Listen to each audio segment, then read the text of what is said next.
Chapter 7 and 8 of Princess Pulverizer. Worse, worser, worst. Chapter 7. Turning princes into toads is easy. Turning them into frogs is not. It was early the next afternoon, and the wizard was teaching Princess Pulverizer about spells that transformed one thing into another.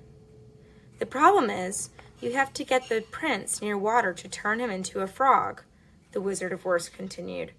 These days, princes don't like to go near water. They're all too afraid of messing up their hair. That made Princess Pulverizer smile. She knew how vain princes could be. She'd caught more than a few fixing their hair in her father's mirrored ballroom. Did I tell you about the footmen I hired to clean my silver and dust my furniture? The wizard continued. That surprised Princess Pulverizer. She hadn't seen any servants in the tower. As far as she knew, it was just the wizard and her and Lester the Jester. Do you still have a footman? She asked the wizard curiously. No, the Wizard of Worst replied. Now I have a footstool. That's what I turned the footman into when I caught him stealing my silverware. Oh my goodness. So he turned the footman, the person who he was helping him, into a footstool. Oh my. I think that Wizard of Worst, he is a little crazy. Let's see what happens next. A footstool? Quickly, Princess Pulverizer took her feet off the stool in front of her. As she put her feet on the ground, she swore she heard a tiny voice say, "Thanks." The wizard walked across the room and suddenly flung open the doors that led to the balcony. Princess Pulverizer took a deep breath. It was the first fresh air she'd felt on her face since she'd entered the wizard's tower. She wished she were out there in the woods with Dribble and Lucas, enjoying the great outdoors, instead of being stuck here with the wizard. "Come here," the Wizard of Worst commanded. "I want you to meet the latest victim of my magic." The princess walked out onto the balcony and looked around. Coo, coo! Suddenly she heard a pigeon. Sure enough, in the corner of the balcony, there was a small pigeon coop. Right here. Inside the coop was one lonely white pigeon with just a splash of gray on his wing feathers. "Meet Jacob," the wizard introduced him. "He said he wanted to be my apprentice and learn magic, just like you. But I soon learned that wasn't why he was here at all." Now the wizard had Princess Pulverizer's attention. Princess Pulverizer, I'd say she is very surprised. Let's see what happens. "Jacob was a spy for the Wild Witch of Sandwich," the Wizard of Worst continued.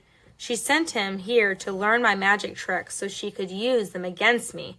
I don't take kindly to apprentices helping my enemies." Gulp. Wow, it sounds like Princess Pulverizer is surprised. Maybe she's a little bit afraid of what's going to happen to her. Let's see. Gulp. Princess Pulverizer wasn't sure if that was a warning or if the wizard was actually onto her. Either way, it was making her very nervous. Maybe it was best if she left without trying to rescue Lester the Jester. Why should she risk spending her life covered in feathers for a guy who didn't like her anyway? Lester was mean and nasty and not particularly funny. Was he really worth rescuing? Unfortunately, the answer was yes. It was a knight's job to save people who were in trouble, whether she liked them or not. Princess Pulverizer was going to have to find someone who was pure of heart and have him or her open Lester's cell, because she wasn't going to be able to do it. If the princess was being honest, she was only interested in saving Lester so she could get closer to her goal of getting into night school, which was not exactly the way somebody selfless and pure of heart would act. Grrr, this was so frustrating. The princess had been in the tower 2 days already, and she was no closer to freeing Lester. To make matters worse, there was nothing to eat in this place but liverwurst. Wow, I think, it sounds like she is, I would say she's annoyed. Definitely annoyed. And it said she's frustrated too.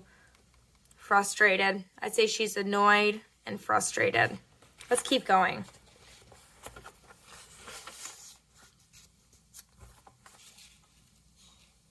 All right, top of the page here it says, liverwurst and eggs for breakfast. She's eating this every day. Liverwurst on white bread for lunch, a liverwurst cookie for a snack. That cookie had been especially disgusting. Liverwurst doesn't taste so great when it's dunked in milk. What Princess Pulverizer wouldn't give for one of Dribble's sandwiches right now. Princess Pulverizer didn't just miss Dribble's cooking. She missed everything about the big guy.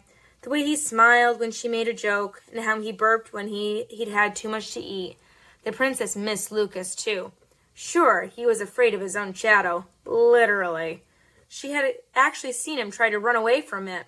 But Lucas was a wonderful friend. He saw the good in everyone. His best friend was a dragon that everyone else feared. Even Princess Pulverizer had doubted Dribble when they first met. She had been pretty mean to him. But Lucas didn't even know how to be mean. He was selfless and pure of heart. That was it. Lucas was going to have to be the one to free Lester the Jester.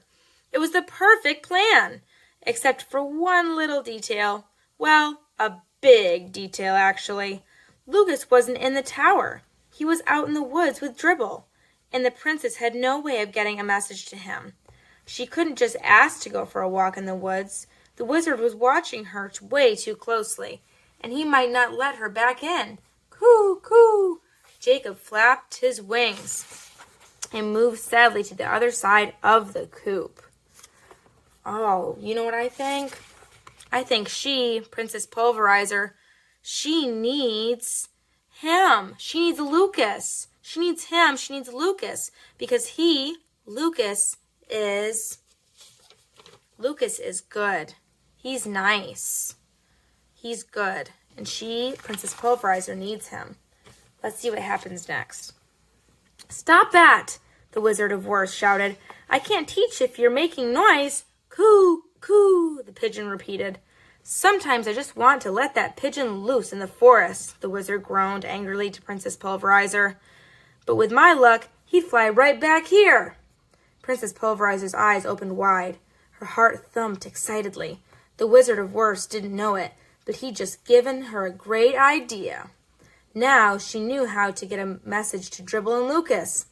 As the Wizard of Wars went back into his office, Princess Pulverizer snuck a few bits of bread from her sandwich into Jacob's cage. Here they are here. The pigeon pecked hungrily at the scraps and looked up at the princess gratefully. Princess Pulverizer smiled and snuck him a few more pieces of bread. It was important that she be on the pigeon's good side. After all, Jacob was going to have to be the one to save the day. Let's see what happens. That night, after the Wizard of Wars went to bed, Princess Pulverizer snuck out of the small room near the stairs that she had chosen as her bedroom. She tiptoed quietly onto the balcony outside the wizard's office. Then she walked over to the pigeon coop and knelt down so Jacob could hear her clearly. I'm going to set you free, she whispered to the pigeon. Jacob looked up at her curiously and cooed. Shh, the princess warned nervously. The last thing she needed was for Jacob to wake the Wizard of Worst. I need you to fly this note to my friends in the woods, Princess Pulverizer explained as she held up a small slip of paper. After that, you can try to find your way home. Maybe the Wild Witch of Sandwich knows how to turn you back into a person.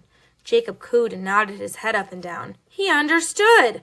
Or at least Princess Pulverizer hoped he understood. It was hard to tell. Pigeons were always cooing and nodding their heads up and down.